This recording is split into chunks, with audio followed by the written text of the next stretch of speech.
প্রিয় দর্শক, বছর ঘুরে আমাদের কাছে অনেক নেয়ামতে ভরপুর সেই অতি আনন্দের সেই রাত, এই লাইলাতুল কদর আবার আমাদের কাছে ফিরে আসলো। আমরা লাইলাতুল কদর উদযাপন করতে পারছি।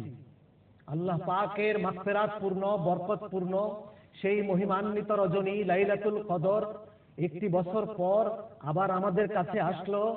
আমরা সে রাতে ইবাদত করতে পারছি, সেই জন্য আমরা মহান আল্লাহর দরবারে প্রাণ খুলে শুকরিয়া আদায় করে আসুন। সবাই একবার বলি আলহামদুলিল্লাহ। মোহতারাম হাজিরিন, এই পবিত্র মাহে রমাদান আল্লাহ তাআলা এতে অনেক নিয়ামত আমাদেরকে দিয়েছেন। যেমন দিয়েছেন রহমত, তেমন দিয়েছেন মাগফিরাত, তেমন দিয়েছেন নাজাত, দিয়েছেন ইতিকাফ, দিয়েছেন পবিত্র লাইলাতুল কদর। অনেক নিয়ামত নিয়ে এসেছে এই মেহমান মাহে রমাদান। পরিশেষে আমাদের সবচেয়ে বড় নিয়ামত আল্লাহ দিয়েছেন এই কদরের রাত, যে রাতে নাজিল হয়েছে আল্লাহ পাকের মহাপবিত্র গ্রন্থ, আল্লাহর কালাম পবিত্র কোরআন।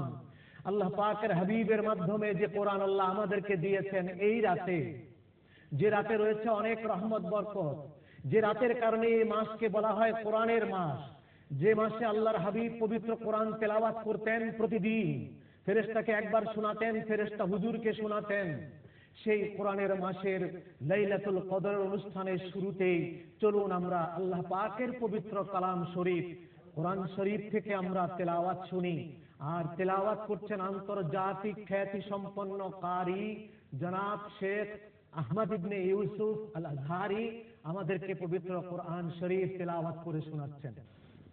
أعوذ بالله من الشيطان الرجيم.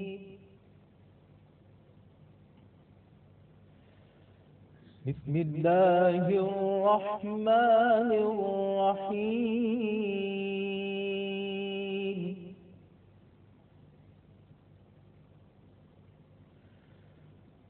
إنا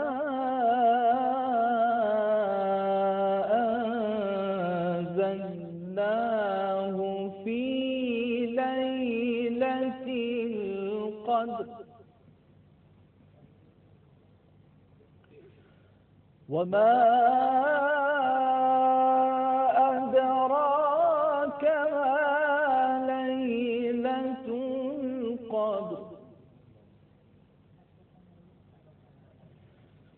ليلة القدر خير من ألف شهر.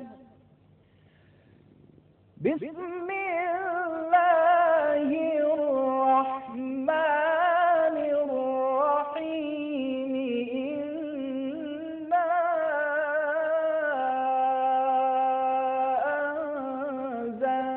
أنزلناه في ليلة القدر. ما شاء الله. مرحبا مرحبا.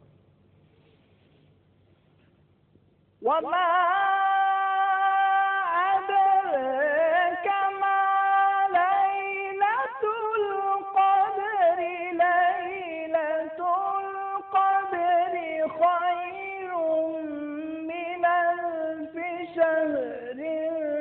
تنزل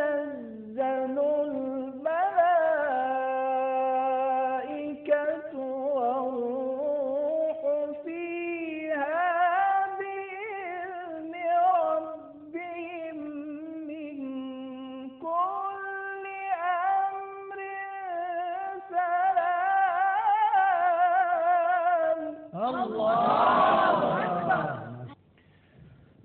بسم الله الرحمن الرحيم. إنا أنزلناه في ليلة القدر وما أدراك ما ليلة القدر.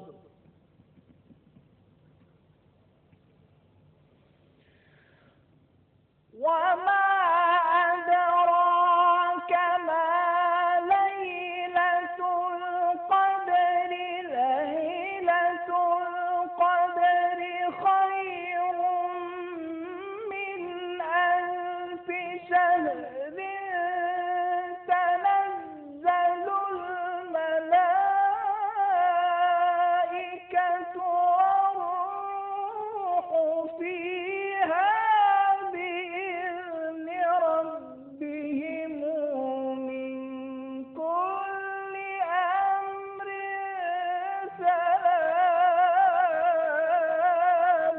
আল্লাহু আকবার, মাশাআল্লাহ, জাযাকুমুল্লাহ।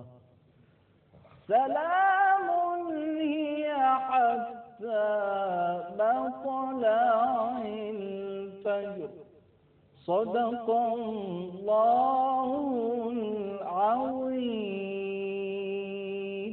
আলহামদুলিল্লাহ, আমরা এতক্ষণ শেখ আহমদ বিন ইউসুফ আল আজহারির কাছ থেকে আমরা পবিত্র কোরআন শরীফের এমন একটি সূরার তেলাওয়াত শুনেছি যেই সূরাতে লাইলাতুল কদরের কথা আছে।